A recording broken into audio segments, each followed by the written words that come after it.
As a synthesis, the Philosophical Foundations of the Criminal Justice System course examines how classical, positivist, critical, and restorative perspectives shape global approaches to crime, punishment, and rehabilitation. In the Philippines, these frameworks contribute to diverse strategies for justice, with each philosophical school influencing policy decisions across the 5 structural pillars of the criminal justice system. The classical school, founded in the Enlightenment era, posits that crime is a result of free will and rational choice, advocating for punishment that deters crime through proportional consequences. The Revised Penal Code reflects these principles, promoting deterrence and proportionality in sentencing.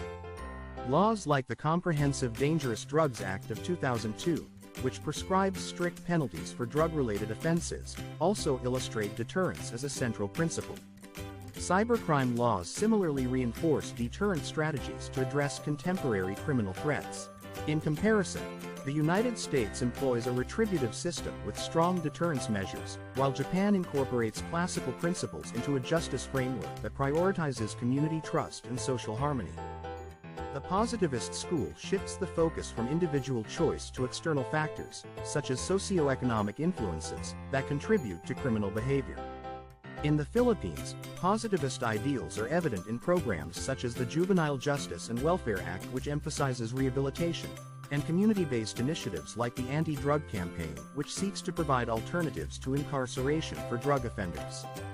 Vocational training and educational programs within correctional facilities further demonstrate a commitment to rehabilitation, aiming to address the root causes of crime and reduce recidivism.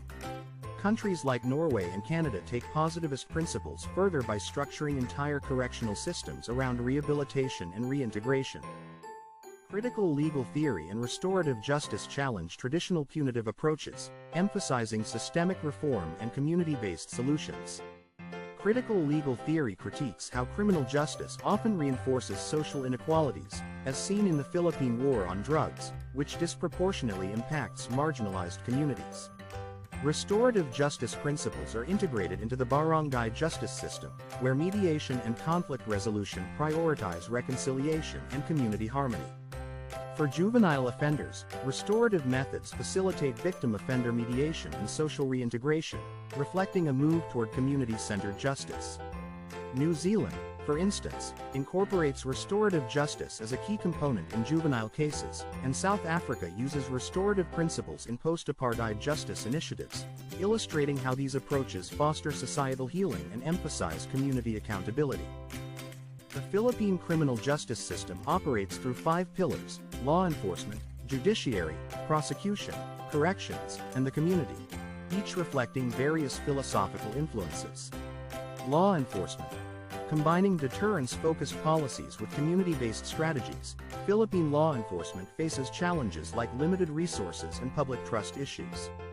Japan, by contrast, fosters public trust and prevention through community involvement, while still adhering to deterrent principles. Judiciary. The Philippine judiciary, shaped by adversarial processes, frequently grapples with case backlogs and delays. Germany's inquisitorial system offers a comparative model of judicial efficiency, combining classical retributive justice with proactive fact-finding. As a continuation, prosecution. In the Philippines, public prosecutors often struggle with resource limitations that impact case outcomes. Countries like Canada emphasize transparency and public interest in prosecution, reflecting a positivist emphasis on fairness and rehabilitation. Corrections.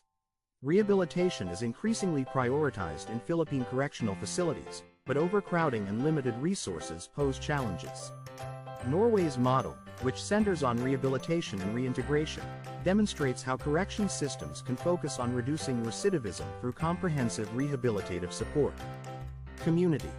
The barangay justice system reflects restorative justice principles, fostering community-centered conflict resolution. New Zealand's restorative approach aligns with these practices, emphasizing reconciliation and accountability at the community level. To strengthen the Philippine criminal justice system, several reforms could be considered. 1. Enhancing judicial efficiency. Addressing case backlogs by streamlining processes could improve judicial efficiency and reduce trial delays. 2. Strengthening rehabilitation programs.